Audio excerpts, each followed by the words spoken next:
हैं भगवान के चरण कमलों की शरण में रहते हैं। ठीक है, तो वैसे जो ज्ञानी लोग हैं उनकी भगवान में मिलने की इच्छा को यहाँ काम वासना बताया जा रहा है, परमेश्वर से एकाकार हो जाना।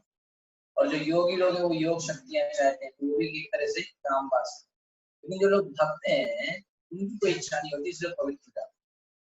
और क्यों? क्योंकि उनको, भक्तों को, कृष्ण के भक्तों को कोई अपनी जो इच्छाएं हैं, भौतिक इच्छाएं, उनको रोकने के कोई कृत्रिम उपाय भी नहीं करना पड़ता कोई।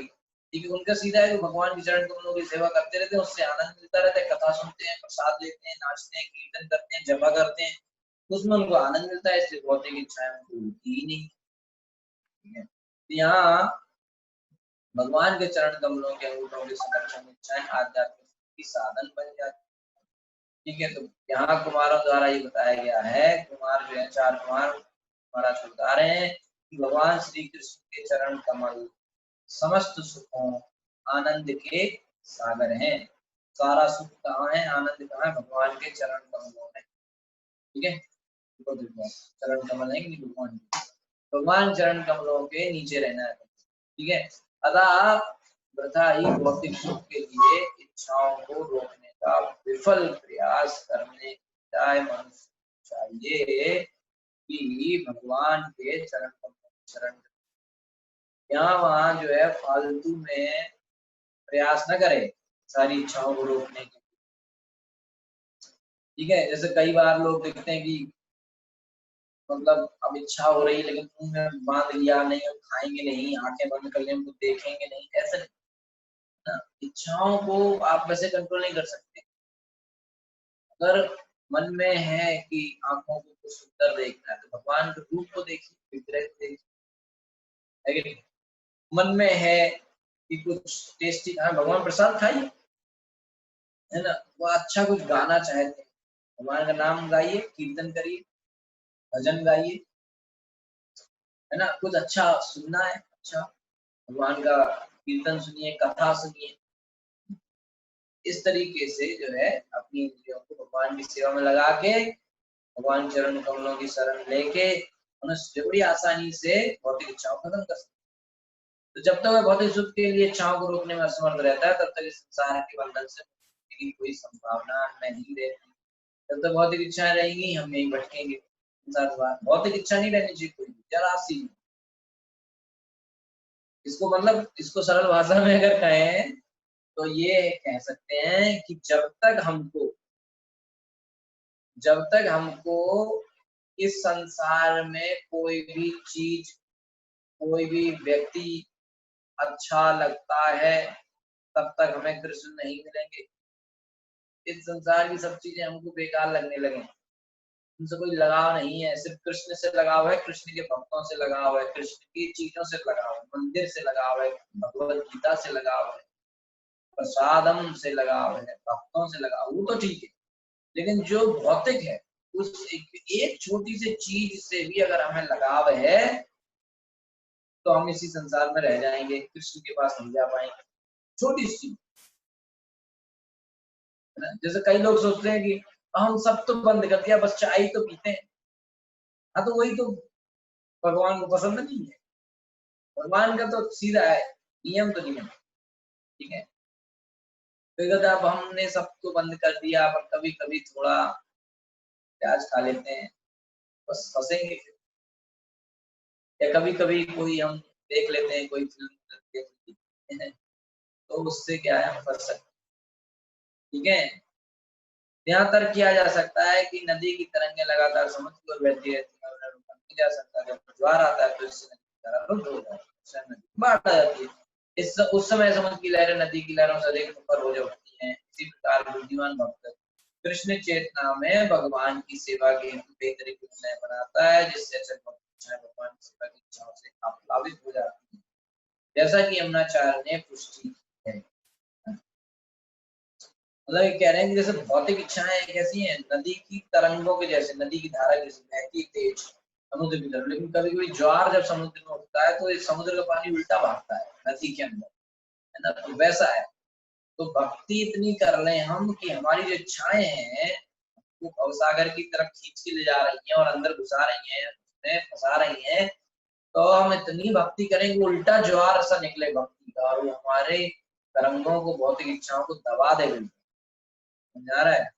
यमुनाचार्य जी का उदाहरण यहाँ प्रभुपाद जी दे रहे हैं कि जब से वे भगवान के चरण कमलों की सेवा की ओर हुए, तब से नित्य ही भगवान की सेवा करने से नवीन नवीन इच्छाएं उठती रहती हैं, जिसके फलस्वरूप से जीवन की इच्छा, अचल इच्छा तुच्छ पड़ गई है। वे तो यहाँ तक कहते हैं कि वे ऐसी इच्छाओं पर थूकते हैं, है ना। जो है यमुनाचार्य जी क्या कह रहे हैं कि जब से मैंने भगवान कृष्ण के चरण कमलों की सेवा चालू करी है,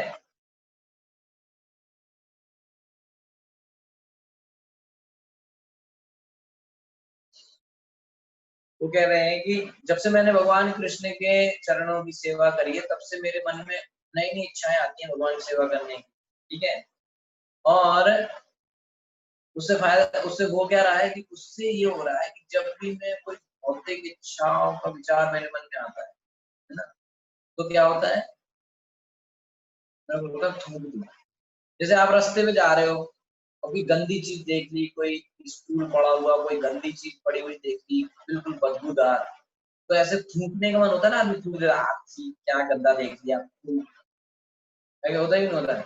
ऐसे यमुनाचार्य कह रहे हैं, क्या कह रहे हैं, यद अवधि मम चेता कृष्ण पदार विंदे, जब से मेरा मन भगवान कृष्ण के चरण कमलों में लगा है, चरण कमलों की सेवा जब से मैंने शुरू करी है कृष्ण के, नव नव रस धामनी उद्यतम रंतुम आसी, नए नए विचार आते हैं कृष्ण की सेवा करने के, ये कर लूं, वो कर लूं, कृष्ण को ऐसे सजाऊं, कृष्ण को ये खिलाऊं, ये नए नए विचार मेरे मन में आते रहते हैं। तद अवधिवत नारी संग में स्मरयमाने, और अगर गलती से कभी कभार नारी संगम ध्यान में आता है, मतलब किसी स्त्री के साथ संग करना, ये जब मेरे मन में विचार आ जाता है कभी कभी, अगर भवती मुख विकार सुष्ठु निष्ठि बनम, भवती मुख विकार, मुंह में थूक आ जाता है। जैसे अगर कोई व्यक्ति को सोन पापड़ी पसंद है, ठीक है, और उस दुकान के सामने से निकला जहाँ सोन पापड़ी बिल्कुल फ्रेश बन के आई है, बिल्कुल घी में, शुद्ध घी में बन के आई, उसकी खुशबू फैल रही है सब जगह, तो उसको जैसे कि नाक के अंदर से खुशबू ऐसे जाएगी अंदर, तो मुंह में पानी आ जाता है ना, कहते मुंह में पानी आ गया, इतना बढ़िया से खुशबू आ रही है, ऐसे होता है। इस तरह से कोई गंदी चीज देख ले तो गंदा पानी मुंह में आ जाता है थूकने का, है ना, उससे घृणा हो जाती है, थूक देता है आदमी। ऐसा वो कह रहे हैं कि जब मैं स्त्री के साथ का विचार अगर मन में आ जाता है, तो मेरे को ऐसा लगता है उल्टी होने का मन करता है। ये है कब से, जब से मैंने कृष्ण के चरणों की सेवा करनी चालू की। अवधि मुख विकार सुष्टु निष्ठि बना। श्रील बहुपाद कहते हैं कि किसी को किसी से पूछने की जरूरत नहीं है कि भैया मैं भक्ति में आगे बढ़ रहा हूँ कि नहीं बढ़ रहा हूँ, किससे पूछना है, किसी से नहीं पूछने की जरूरत। यमुनाचार्य ने यमुनाचार्य जी ने क्या दे दिया है, वो जैसे फीवर है कि नहीं है, आपको डॉक्टर के पास जाना पड़ता था पहले, अब डॉक्टर के पास जाने के लिए थर्मोमीटर घर में ले आओ, और कोई भी बुखार है कि नहीं आप चेक कर लो। ऐसे ये थर्मामीटर दे दिया है, मैं भक्ति में आगे बढ़ रहा हूँ कि नहीं बढ़ रहा हूँ, इसका थर्मामीटर है ये वाला श्लोक। प्रभुपाद जी कहते हैं कि आपको किसी से पूछने की जरूरत ही नहीं, आप तो चेक कर लो खुद कि भैया मेरे को जो भौतिक इच्छाएं थी, भौतिक चीजों में जो मेरे को आनंद था, वो कितना कम हुआ है ना। जैसे यमुनाचार्य कह रहे हैं कि अब यमुनाचार्य जो थे वो पहले एक राजा थे, तो ये राजा होने के समय में बड़ा इन्होंने स्त्री संग किया था, लेकिन बाद में भक्त बन गए और कृष्ण की सेवा करने लगे, नाम जप करने लगे, इतने बड़े भक्त बने कि उनका हृदय का परिवर्तन इस तरीके से। इसलिए ऐसा नहीं सोचना चाहिए कि आज भी इतना गंदा है, आज इतने गंदे गंदे काम करता है, कल भक्त नहीं बन सकता, ऐसा नहीं सोचना चाहिए। हरिनाम की एक महिमा है, जो किसी को ही भक्त बना देता है। अजामिल को भक्त बना दिया, रत्नाकर को वाल्मीकि बना दिया, देख रहे हैं आप, हरिनाम की महिमा है। मृगहारी को इतना बड़ा वैष्णव बना दिया। एक नहीं, दो नहीं, कई उदाहरण है ना। तो भगवान के नाम की महिमा है। तो प्रभुपाद जी कह रहे हैं कि आपको चेक करने की जरूरत है, आप चेक करो पहले जिस चीज में कितना आनंद आता था, आज उसमें आनंद कम हुआ कि नहीं हुआ, बस।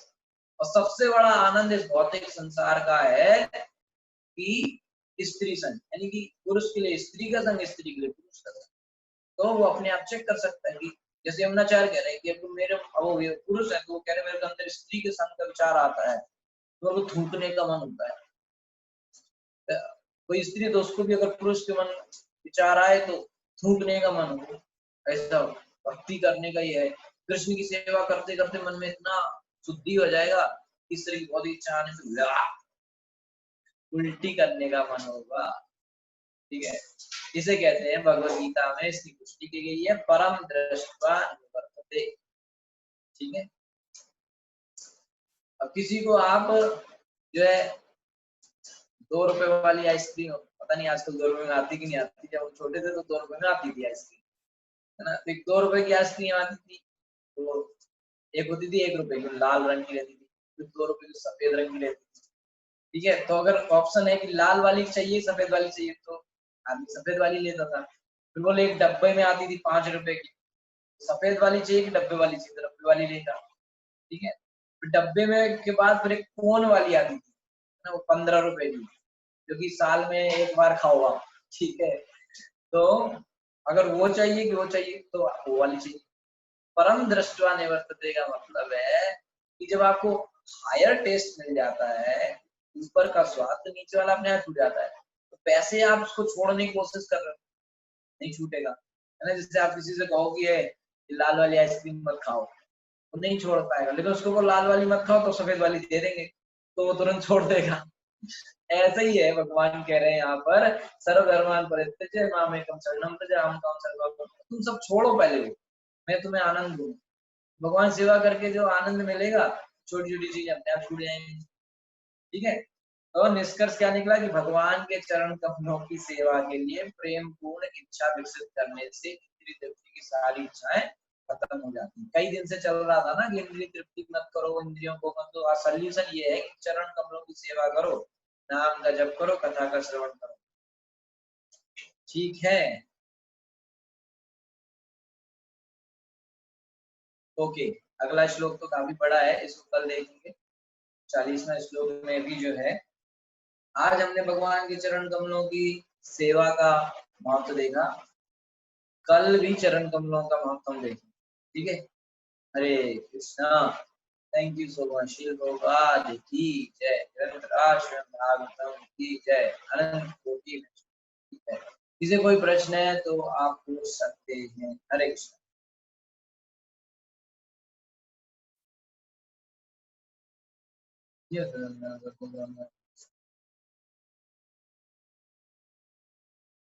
ओके, कोई प्रश्न नहीं है।